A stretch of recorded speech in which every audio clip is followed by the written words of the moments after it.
Welcome to West Virginia and Commonplace. I'm your host, JR, and my co-host, Stacy. And we are here once again. This is another movie review. We're doing these movie reviews. We took a little time in our lives to actually watch some movies because the movies fell into a good order. And this movie surprised me. Nah, to be honest, we had some free time. We weren't doing nothing. The weather's been crappy lately, so we figured we'd make ourselves useful and watch some movies and give you guys some entertainment. All right, and this movie is The Lost City. Oh gosh, where to start? So, y'all know the normalness by now. This is quite a few in. This is our opinion only. If you disagree, let us know. If you agree, let us know. You know, we'd like to talk to you about it and find out what your opinion was. If you have any movies you want to talk about, hit us up and we'll see what we can do about watching it and getting you on a podcast, and we can discuss it as well. We're going to try not to give a whole lot away, but somebody over here likes to spill the beans. Okay, so quick story real quick. This has nothing to do with this movie, but it has to do with watching movies. Last summer, we watched Vacation Friends. And there's always a feel-good summer-type movie that ends up somewhere tropical. So I know in the summertime I'm going to see some kind of tropical comedy. You know, that's something we're getting used to. So this fit in the veins of a tropical comedy. You know, we have Sandra Bullock, that guy from Magic Mike. Channing Tatum. And we have an ensemble cast of people. You even have Mr. Harry Potter himself. Daniel Radcliffe. And you have a stunning actor that has a brief but an amazing portion in this movie, Brad Pitt. Very shocking part. Brad Pitt. Let me say this real quick on Brad Pitt. Brad Pitt, I watch a lot of his different stuff, and I'm not even saying he's not even my favorite actor. Right. But in this movie, he became my favorite actor. The first 10 minutes of this movie drew me in. See, that's... The first 10 minutes of this movie, I could care less about. I'm sorry. I don't know if we even said the title. Did we say the title? Yeah, The Lost City. Definitely Lost City. So, The Lost City, you have Sandra Bullock and her character. She's an author. So, we'll just start out saying that. And then you have Channing Tatum with his character. And he is, he's the... He's Fabio. He's the Fabio of romance and of her books. So anytime she writes a book, you're going to see him on the front of it. And they start out laying in the middle of a tomb or a pyramid or something, and they're talking back and forth, and it's weird. And it confused me at first, but she's trying to write her book, and she's went through a lot of crap and this and that. And until the point of,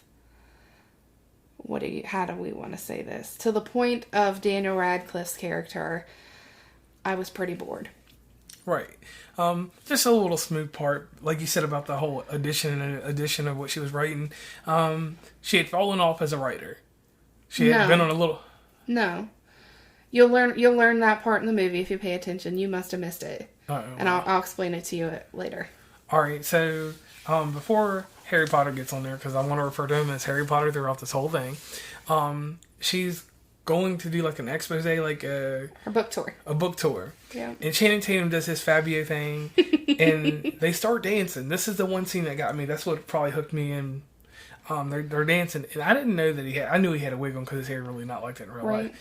But they're doing this, and that. And next thing you know, he falls off the stage, the wig comes off, and he's just looking stupefied. And I did say stupefied.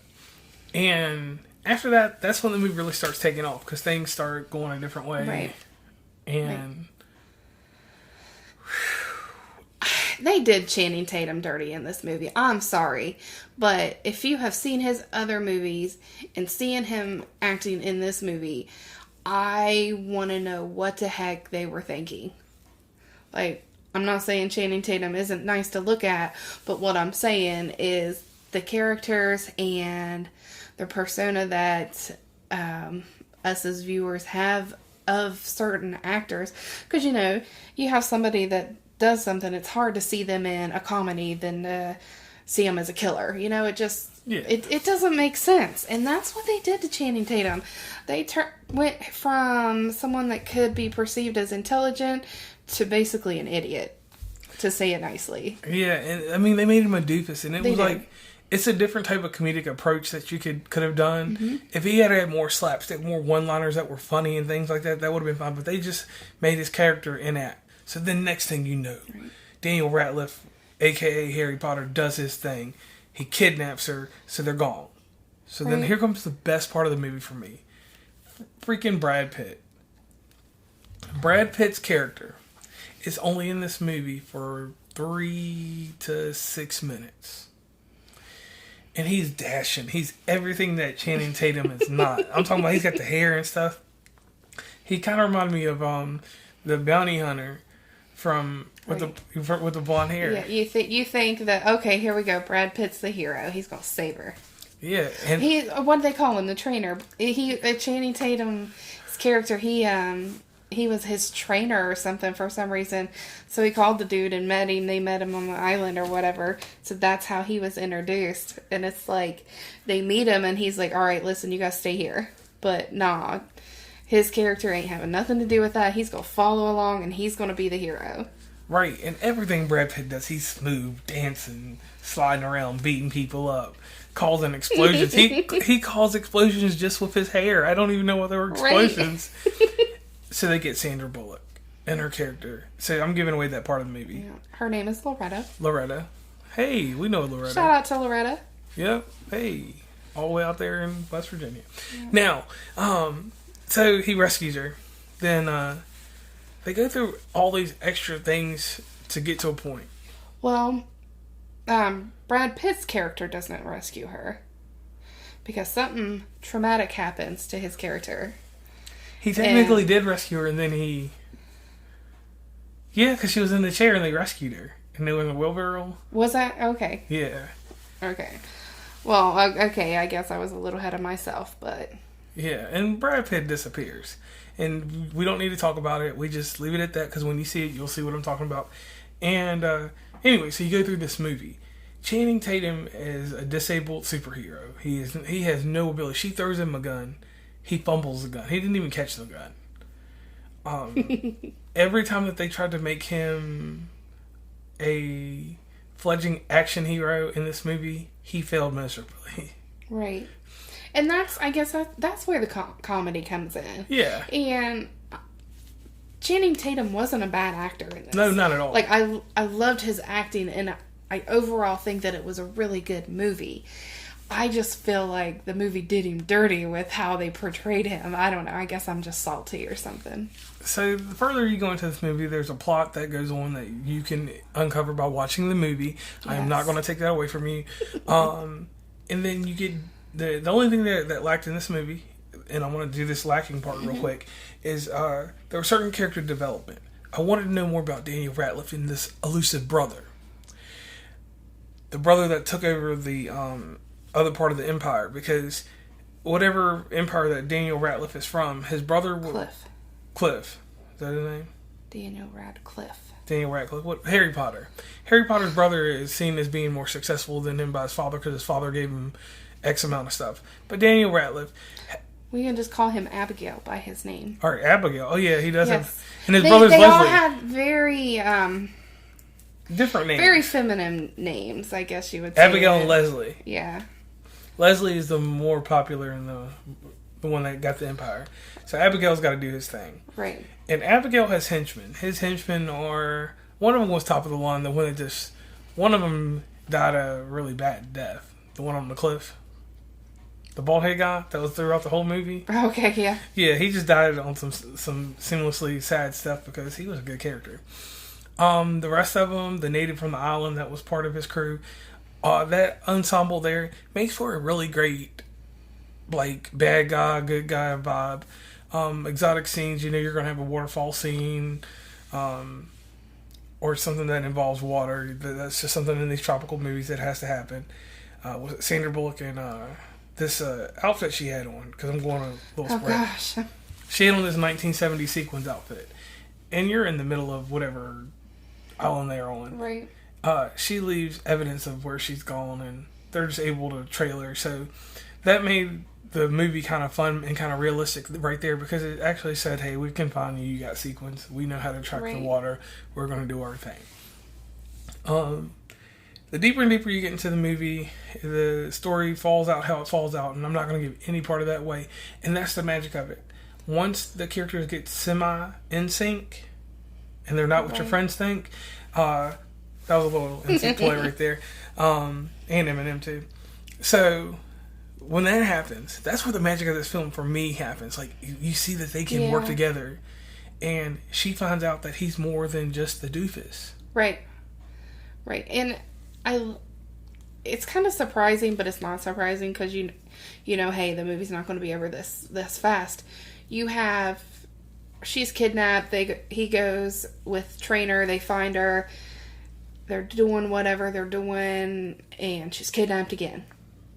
And then they're doing whatever they're doing, and you think it's over, and it's like, no, we're right back into it again. And it's not until close to the end that it's like, okay, this is how it happens. And what I'll say about this movie could set up a sequel later, because for something else, if she writes another book, because Mr. Harry Potter, he just got apprehended because he didn't die. Abigail. Yeah, I don't think Abigail died. If I'm correct, I'm sorry if I'm wrong about that. I don't know. I wouldn't necessarily be interested in a sequel to this. Oh wow, gangster. Yeah, I mean, I'm not saying that it wasn't good, but how are you gonna do anything additional to this? So, I mean, the Abigail wants to find this lost city, and that's what her books are about. And all right, spoiler. So if you don't want to listen, skip ahead like 30 seconds. Loretta's husband dies, and he's the only one that's able to read these, and she's learned how to read the ancient scroll. Yeah. So once that's destroyed, there's nothing left, and it kind of, you find out what the real treasure was, and I like the way that happened, which led up to the end of the movie and the future of Loretta and Alan, which is Channing Tatum's character. So I do like that. But like I said, I don't think there will be a sequel. But one thing that I will say about this movie could have easily been produced by Hulu instead of producing another movie that we're not going to review. Yeah. But anyway, overall, I think it was a good movie. I previewed and watched another movie called The Black Phone. This movie is not going to be in that same ranking. Would this be a good little dive in for the summer? Something. It kind of reminds you of like Jewel of the Nile, some of that old '80s type heroine or hero type rescue movies. Only things that were lacking here for me is that once again, and I know this may be wrong, and I understand that we love Sandra Bullock, Bird Box, all that other stuff, but in all honesty, with all these movies and stuff like that, we're getting recycled actors and actresses in movies. She's a great actress. Miss Congeniality. No, that wasn't her. Yeah, that was her. Miss Congeniality, the Blind Side, all that stuff. I love her, even in Speed. Right. But someone else could have played this character, done a little bit more with it.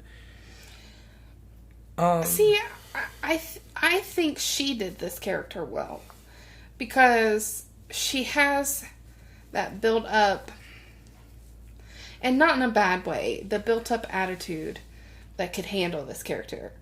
I don't think any random person that has no name out there for themselves would have done any good for this movie.